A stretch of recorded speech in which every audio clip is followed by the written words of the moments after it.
I'll admit that I was shocked to hear Treasury Secretary Yellen say I was wrong about inflation. To her credit, a very honest admission. How many people in business and politics, the financial industry, medicine, education, etc., have you ever heard say these words? How about you and me? When is the last time you said, I was wrong? I'll admit, it is hard to say, and we want to stay away from that kind of admission. We live in a crazy upside-down world. Finding someone, anyone, you can trust to tell the truth is getting harder and harder to find. It seems that we just get a lot of spin, not just in politics, but everywhere. Stay tuned. We're going to look at a lot of data on inflation, supply chain issues, and the stock market from several different perspectives. I'm Ben Reppond. Today is June 7th, 2022. Welcome to my YouTube broadcast. Let's start with a clip from Secretary Yellen as she says her admission.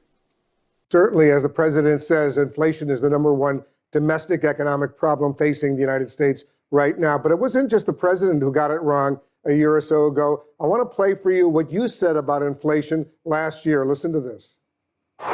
Is there a risk of inflation? I think there's a small risk, and I think it's manageable. I don't anticipate that inflation is going to be a problem, but it is something that we're watching very carefully. Was it a mistake, Madam Secretary, to downplay this inflation risk? Did that contribute to the problems we're all seeing right now? Well, look, I think I was wrong then about the path that inflation would take. As I mentioned, there have been unanticipated and large shocks to the economy that have boosted energy and food prices and supply bottlenecks that have affected our economy badly that I at the time didn't fully understand. But we recognize that now. The Federal Reserve is taking the steps that it needs to take. It's up to them to decide what to do. Next, I want to play a clip from Jamie Dimon, CEO of JP Morgan. He takes a different angle.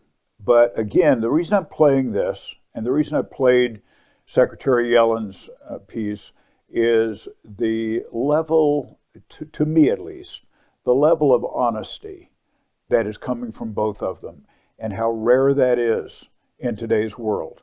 People at high levels like Secretary Yellen and Jamie Dimon saying things that are not necessarily in their best interest to say, but they seem to me to be honest.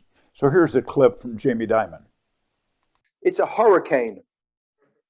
Right now it's kind of sunny. Things are doing fine. Everyone thinks the Fed can handle this. That hurricane is right out there down the road coming our way. We just don't know if it's a minor one or Superstorm Sandy or Sandy or Andrew or something like that. And it's you better brace yourself. So Jamie Dimon says, this is kind of a shocker. A hurricane is coming. A gigantic, amazing hurricane, not a good one, is coming. It's right down the road. It's sunny out today, but I see down the road and it's a hurricane, not a storm, a hurricane. Wow, that got my attention. The reason I played these clips is because they are so opposite and so not the way we get information. I'm in the financial industry. So when I hear people in the financial industry, pretty much wherever they are, to me it seems like a lot of spin and information that's just counter to reality. And I'm a financial advisor. So people like me in my industry, I hear from people who are coming to us as clients. They are telling me what they are being told. So I'm going to quote what they say. They say, my advisor said, this is going to pass. It's not that bad. Stay in your seat, so to speak. We've seen this before. you've got to stay invested. You can't sell now, et cetera, et cetera. They've heard these things before, and they know they're not true. There's a part of them that's true, but there's a huge part of them that's not true. And their gut feel is, I don't trust that anymore. And so the reason I played this clip from Jamie Dimon is that's truth. To me, it seems like truth. Secretary Yellen saying, hey, I'm wrong. When is the last time you heard a financial advisor say, let's say about bonds, hey, I was wrong. Bonds are collapsing, actually. And I don't know what to do about it. You don't hear that. While we're thinking about inflation, I wanted to show you this. And this is from the state of California. Gasoline, regular gasoline, $8.05 a gallon. Now, I know a lot of that's taxes, $8. And now they're talking about it's going to 10. Well, maybe if it's 10 there, it's, 7 or 8 everywhere else. I don't know. But $10 a gallon? Wow. And what is causing this, the constriction of supply and a constant on demand. Demand has not slowed down, or if it has not slowed down much. So when you constrict supply and the demand is the same, it's going to keep on going up and up and up until they get to equilibrium, where supply and demand neutralize. And I don't see that stopping for a while. So eventually there will something will come into the equation that'll cause that to happen. But for now, whether it be supply chain or drilling or whatever it seems like it is going, continuing to go in the wrong direction for us, the consumers. This is a chart. This is a long-term chart. So this is a macro chart squeezed down into a few inches. When I say macro, I mean macro. This goes back 150 years. So it begins in 1871. So this is the S&P 500, or a simulation of it, because the S&P 500 didn't exist in 1871. But it's a simulation of what it looked like or would have looked like. And there are two colors on the chart. One is blue and one is red. And then there's a line that goes right through the middle. So I'll explain what you're looking at. This is an inflation adjusted with the S&P 500 adjusted for inflation, and there's a line that goes through the middle, and that's a regression line. And in other words, it shows you basically the amount of data that is above the line is similar to the amount of data that is below the line. It kind of cuts right through the middle. The blue part of the chart, of the line, is a bull market. The red part of the line is a bear market. So in the last 150 years, 4 times we have had a bear market. I mean what's called a secular bear market, a long-term, many, many years bear market, until it finally gets to exhaustion, to the bottom of that. And you can see those times. I won't go through each one of them, but they're all a little different, and they're all kind of the same. They all start high and they end low. At the end of the chart, to the far right, I put an arrow on it. At the end of the chart, you can see this is where we are today. Now keep in mind the arrow that goes through the data. The arrow that goes through it is the mean. It's the regression line. So can you see, even after we've had this correction for early 2022, first half of 2022, can you see how far we still are above the regression line? That's crazy. We are still very, very elevated relative to historical norms. Now, again, it's a macro chart, so this may take years to unfold and to develop. But it seems to me that where this has nowhere to go but down. And this is done on a exponential chart. So therefore it tends to look very real as far as percentages go. But percentage-wise, we are higher than we have ever been, even after the collapse we've just seen. So we've got a long ways to go to get down to the trend line. And what happens after that in all bear markets? It always goes below the trend line. So by the time this thing really gets unwound and fully gets rid of the excess in the market, we've got a ways to go. But I personally don't think it's going up from here, or if it is, it's not going to go up much, and it's not going to go up for an extended period. This is not the beginning of a new bull market. I'll say it that way. Bull markets begin at the bottom of the red line. Now I'm going to show you the same kind of chart. This is also exponential with a regression line, but we bring it down to the last 70 years. This begins in 1950 to present. You can see how this looks. We're not putting in, bear markets and all that.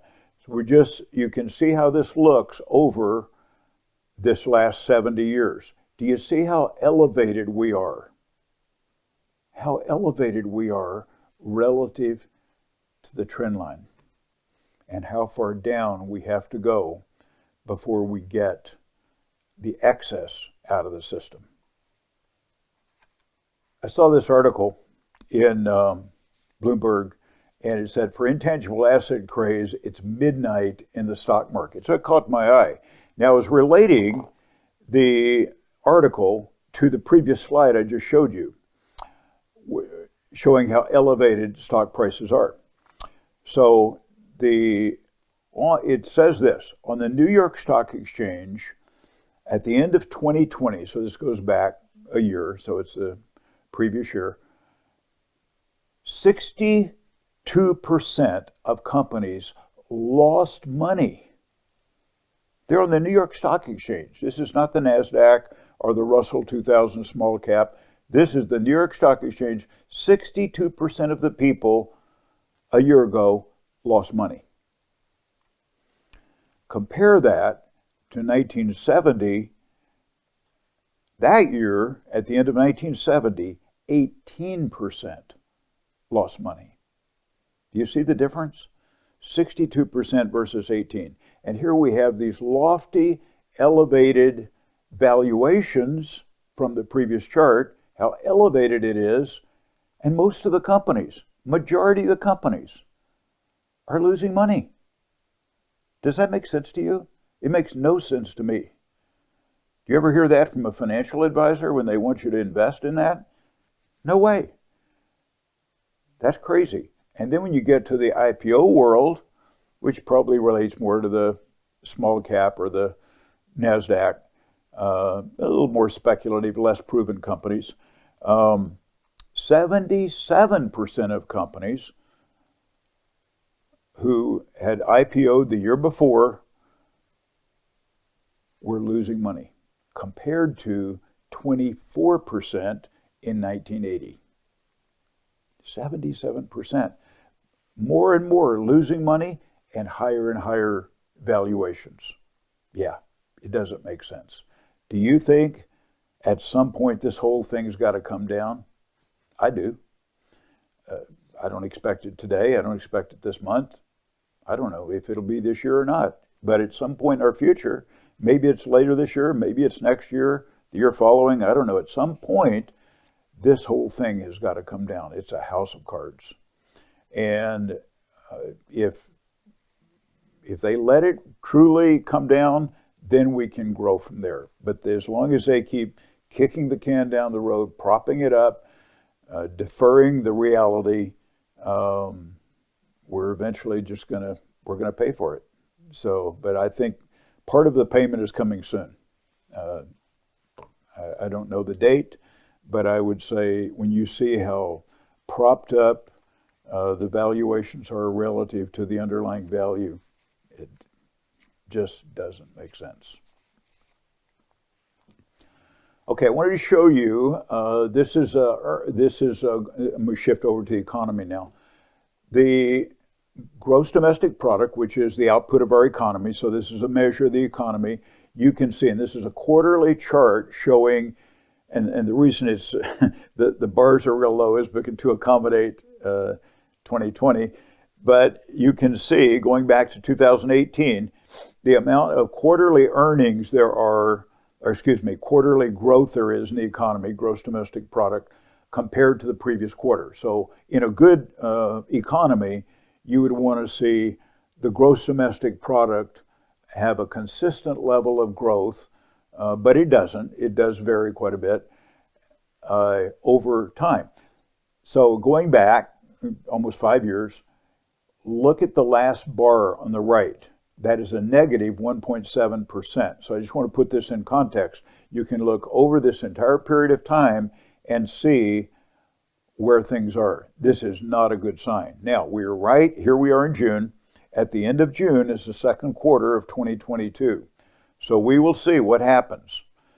Given the negative news out there in inflation, fuel, energy prices, supply chain, shipping, product shortages, etc., I can't imagine that this is going to be a positive number. Of course, they could always manipulate the data. I'll admit that one.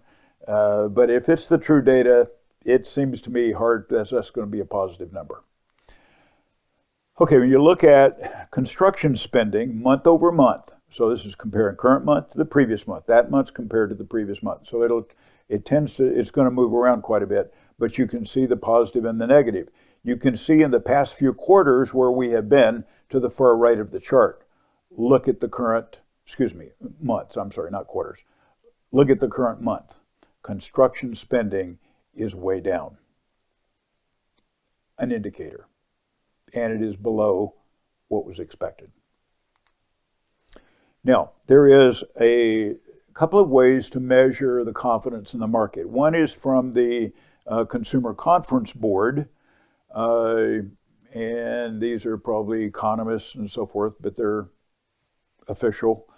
And you can see where the Consumer Confidence Index from the Consumer Confidence Board is going, and that has been negative. It took a big dip in 2020, and then it came back, and now it's falling back again. But I want to compare this to the University of Michigan Consumer Confidence Index. Now, this is where they survey consumers. This is not where it's somebody sitting around in a conference room trying to figure out, how much confidence there is in the economy. This is where they actually go out and talk with consumers. How do you feel about the economy? When I overlay, this chart overlays these two indexes, the black line represents the one I just showed you, where it's the Consumer Confidence Board. But look at what has happened. The purple line is what people are saying, their confidence in the economy. It's dropping rapidly. And I think this is because all the things we've been talking about with inflation, supply chain, etc. I wanted to show you this is a debt clock. It's called usdebtclock.org, and it is spinning constantly, showing the amount of debt. Well, there are four things I want to show you on this chart. So I kind of clipped it so you can see clearly what's going on here. The amount of debt. So this is not the Federal Reserve or the printed money or inflation. This is the debt in the U.S. government. So the current debt that we have as a country is $30 trillion. We're not the worst. We're among the worst, but we're not the worst. The last time I looked, I think we're about 8th in the world. Others are worse relative to their economic output, their gross domestic product. We're about 8th. When you go to the far right, in the green section, you can see the money that's taken in. So The government takes in about $4.2 trillion in revenue from all sources. Back to the left side, the blue circle shows you the amount of money we/Congress is spending. And it didn't happen this year, by the way. This has been going on for a while. So we are adding 1.9 trillion to that black circle, the U.S. national debt. So it's piling up and piling up and piling up.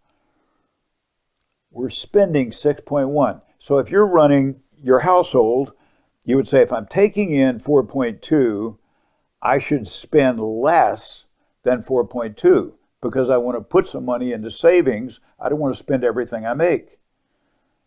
That's how you would think. That's how I would think. That's how most people think. But not the government, because they can borrow money and borrow money and borrow money as long as there's somebody willing to lend the money, called U.S. Treasuries, to the tune of 1.9 trillion new debt this year. To make matters worse, what's happening, now this got piled up pretty high during the period, you go back 13 years, 14 years, and 13 years, this was 10 trillion. In 13 years, we've added $20 trillion to this. Why? I'll tell you why, I think. Low interest rates. Interest rates were near zero for a long period of time, and the Federal Reserve kept them there. And while they were low, we were on a sugar high. We thought, just keep spending money. Just keep spending money. The politicians are good at this. Keep spending money. Democrat, Republican, all of them, they all do the same thing. Spend money. And here we are, $30 trillion, and we're still on the same sugar high. We're still in the hole, 1.9 trillion this year. But so it was last year, etc. So this is, and then with the interest rates going up, we, the government, pay, we also have to pay the same interest rates that the banks do. So the interest rate, the interest on the debt is going higher and higher and higher. In addition to the fact that there is more debt, the rate that we're having to pay for that money is going up. I want to show you a clip on the supply chain, and this points out that there are many issues in the supply chain. See, for the supply chain to work right, everything has to be in balance. It has to all move at about the same rate at the same time. It's very delicate, and if it gets out of balance, it's hard to get it back into balance, because the issues are, there is a constant amount of demand, but the issues are the amount of containers at sea, the amount of containers at port, the length of time it takes to unload a container at port, etc., and then ship it from the port to its next point of destination. So everything's got to work right. Well, now everything's broken, and if it gets fixed, something in the chain is broken. So right now, I'm reading that, and this article points it out, or this clip points it out, is that the current issue is containers, where there's a shortage of containers. Why? Well, because so many ships are stuck in the port. I've shown you that clip before. In China, it looks like thousands are out in the China Sea. I mean, just crazy amount. But it's all over the world. So with those amount of containers stuck, they're not being unloaded, and so there is a container shortage. So all of the pieces have got to work together, and you'll see in this clip, they talk about that.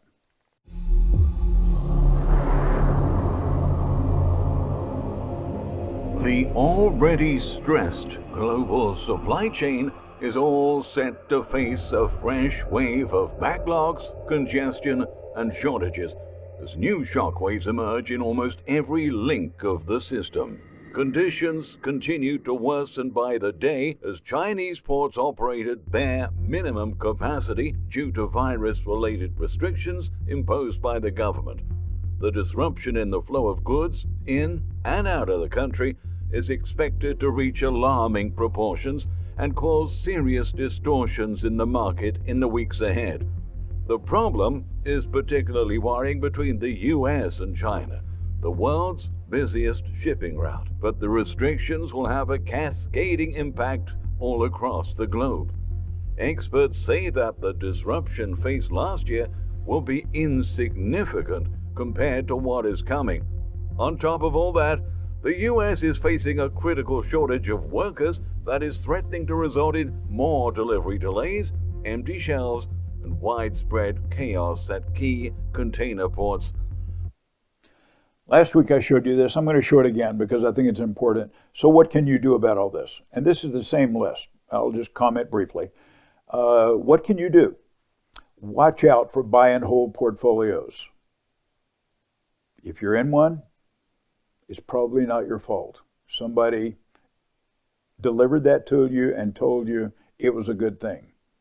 You can look at your own results. Watch out for them. Pay off as much debt as possible as you're able to. Accumulate some silver. If you said gold, I'd say fine. I just prefer silver. Real estate, be careful. It's very, very elevated, and it seems like it's not coming down. Cycles don't work that way. Real estate has always gone in cycles, and we are at the end of, or very close to the end of, a cycle, in my opinion, and the next part of the cycle is a down cycle. And it seems like it'll never happen. And by the way, when it happens and there's for sale signs everywhere and there's all sellers and no buyers, you wonder, what is it ever going to take to send this real estate market up again? So it happens on both ends, both on the upper end and on the lower end. But right now we're on the upper end. This is a time for sellers, not a time for buyers. There will come a time for buyers, and I don't believe this is it if you have the ability to wait it out. Secure your job and income. Have a food and fuel backup plan. That's different for each person, but I'll leave it at that. Grow your own food if you can, or as much as you can. Consider using local organic farmers, farmers market, food share programs. You can check that out. And then money in the bank. How much money do you want in digital currency in the banking system? Think about it.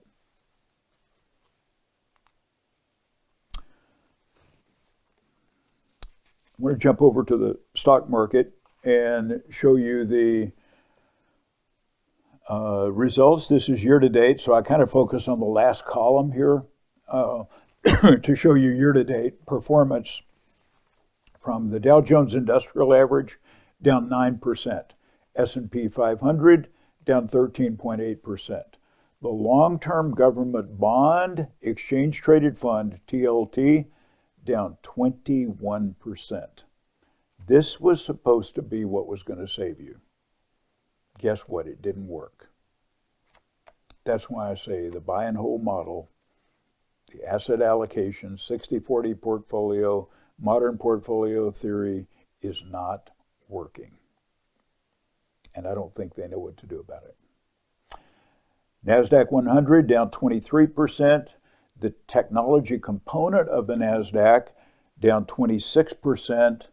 The ARK K fund from the ARK family of innovation funds down 54%.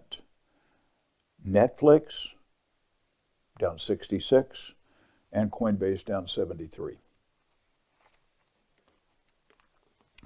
This is a dashboard where I put together the four major U.S. indexes, the Dow, S&P, NASDAQ 100, and the Russell 2000 Small Cap Index, and the two foreign indexes, EFA, which is the developed markets, and EEM, which is the emerging markets. Developed markets would be countries like Europe, Germany, France, Netherlands, and as well as Japan, South Korea, and Australia. Underdeveloped would be mostly that's China. That makes up the index. China and Taiwan are the largest holders in that index. So the Dow, and the far right, I have 24 dots. The green dot means they are above that average. The index is above that average. The red dot means it's below that average. A red dot is negative. A green dot is positive. So all of them, all 6, are above their 20-day moving average. That's good. However, all 6 of them are below still their 50, 100, and 200-day moving averages. So this is hardly an uptrend. It may develop into one, at least a short-term one, but for now, it's still mostly negative. When you break apart the S&P 500, there are 11 sectors within the S&P 500. Each does its own thing for different reasons at different times. Some could be positive, some could be negative, but when pulled together as a composite, they form a single index called the S&P 500. So this is all 11 of them, and you can see that 2 of them are green, meaning that they are all, they're above their 20, 50, 100, 200-day moving averages, and those are energy and basic materials. There's one which is below all of its moving averages, which is consumer staples. The others are all above their 20, but not above their 50, 100, or 200-day moving averages. So it's not an optimistic chart. It could develop into one, but it's not one today. Now I want to give you some charts. This is a chart of the S&P 500, represented by the Exchange Traded Fund SPY, SPY. And it is a weekly chart, so one move equals 1 week over the last year. So you can see for the first 7 months that from say June through December, it was generally positive, moving in an upward direction, represented by the red arrow. At the end of the year, or in December of 2021, until today, you can see the trajectory of the S&P for the last 5 months plus is in a downward trend, still in a downward trend. When I compare, this is a relative chart. So this is comparing the growth index of the S&P, the growth stocks in the S&P, to the value stocks in the S&P. And they do that with an exchange traded fund called SPY-G and SPY-V. So SPY-G is the numerator, SPY-V is the denominator. So when it moves up, it is favoring growth, numerator's in favor. When it is going down, the denominator, value, is in favor. So you can see for the first 5 months or so, it was growth oriented, and then in the last 7+ months, it is in a downward move, and at this point, doesn't seem like it's going to change very much. But that's how that is. The next is a comparative chart of the Russell 2000 Small Cap Index, and IWM is the Exchange Traded Fund, compared to SPY, S&P 500. IWM numerator, SPY denominator. So if it goes down, that means that the small cap index, small cap stocks, are out of favor. That means the S&P is outperforming it. The denominator is dominating. So for the last 12 months, you can see the direction of this relative strength chart, and it is clearly favoring the S&P over small cap stocks. Now, I need to say this, they're both down. The S&P is down quite a bit, you just saw that. But small caps are down even more, hence the downward direction for the last 12 months. The long-term government bond, we saw in a previous chart or data that the long-term government bond represented by TLT was down this year 21%. Here's a 24-month view of it on a chart.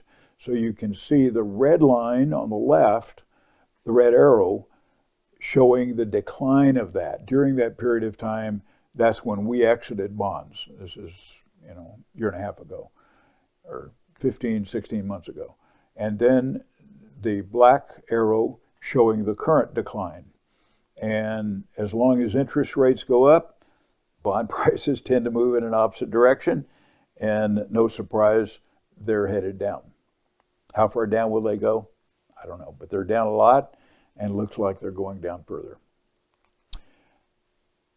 Gold, represented by the ETF GLD, and this is kind of just, didn't put an arrow on it because there's not a trend here. It's just going up and down a lot. There is high demand for gold. Gold coins, gold bullion, gold eagles, etc. That's showing up in the markup. But the spot price is not moving. So people say constantly, it's being manipulated. If you said that, I would believe you. But at some point, it is a store of value, and at some point, the intrinsic value of gold will be in high value, in my opinion. Silver, same thing, SLV, and it moves a little different than gold, but generally speaking, it's similar. So up and down a lot, and it's now below its 20-period moving average, and this is a 24-month chart. This shows you the relative strength, or relative value of SLV compared to GLD. So SLV is the numerator, GLD is denominator. So when it's going up, this favors silver. Silver is outperforming gold. And then when it goes down, that means gold is outperforming silver. So you can see a general trend in both directions. In the previous chart, I isolated each one of them.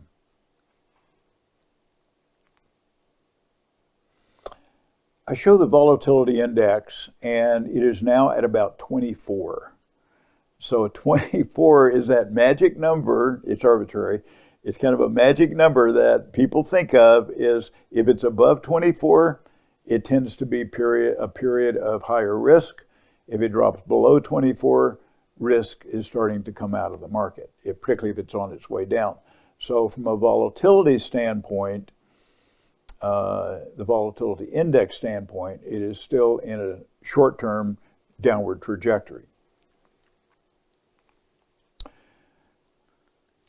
Asbury Research puts out some metrics. They measure the market in a number of different ways, and this is one of them. They have 6 indicators. They're technical indicators, and they have 2 of those which are currently negative, and 4 of those which are positive. So that would say, generally speaking, there is a feeling that on the short-term basis that we are probably moving a little more in the positive direction. But as I've said, I think the longer-term view is very negative, but short-term, this could go on for, again, a few days, a few weeks, even a month or 2. But that happens inside of a bear market. That's called bear market rally. And that is what I think we're experiencing right now. Asbury also does a cross-asset relative performance, and this is where they compare, relatively speaking, kind of like what we did before on that equation. They compare certain indexes to each other. And I look at it when they have in the first column, the yellow says weekly, that's the last week, and then the next one is the last month, and the last one is the last quarter. So and then they highlight if there is a significant move of one over the other, and they highlight it in green. So I just wanted to show you, and relative, maybe both of them are going up, but one's going up more than the other. Or they're both going down, and one's going down less than the other, etc. So the ones that I highlighted were the ones that were green on all three categories. That is large cap versus small cap. Small cap is in favor. U.S. versus developed markets. I showed you a chart on this earlier. That's called, the ETF is EFA. You can see that the developed markets are outperforming the U.S. Emerging markets, as I said, that tends to be heavily weighted toward China and Taiwan, outperforming the U.S. all three time periods. And then we get over to bonds, fixed income, and short-term bonds, because they're all down. So the one that's going to be down the least is the short-term bond. So in all cases, it's outperforming the long-term bond. The U.S. versus the world. So this compares the U.S. versus a lot of countries. And again, and if it's dominant, then you will see it's in green. If it's not dominant, it'll be in white. So the ones I focused on were the ones that hit all three time periods and were green. And in none of the cases is the U.S. outperforming anybody in a dominant way. They're all other countries. Those that are outperforming the most are Chile, Australia, Hong Kong, France, Brazil, the Eurozone, which would include the group of European countries, China, and emerging markets, which includes China, all outperforming the U.S. So the fact that U.S. is in white in some cases, maybe it's slightly outperforming, but not enough to get a green color. I give you an update on gold and silver. This is as of Friday. The gold spot price was $18.54, which is approximately the same as it was the week before, and silver $21.96, down about 0.9% from the previous week. So imagine this. Third grade? But my multiplication is correct. I included inflation. I wish I'd thought of that. I want to thank each of you that watched my video last week. I had so many views. So far I've had about 35,000 views and a lot of thumbs up. I think about 98% were thumbs up, and a lot of wonderful comments, a lot of validation. People are resonating with my message, and a couple of naysayers, but I don't worry about that. But just tons of comments and tons of thumbs up. So thank you for doing that, and thank you for watching. If you have questions or comments, you can put them in the comment section below. So far, I'm able to keep up with them. There were quite a few. And also, I'm going to put a button down there because some people have wanted to book a phone call with me to chat, and I'm going to put a link to that down below in the comment section. If you want to book a phone call, I'd be glad to talk with you. Thank you very much for watching.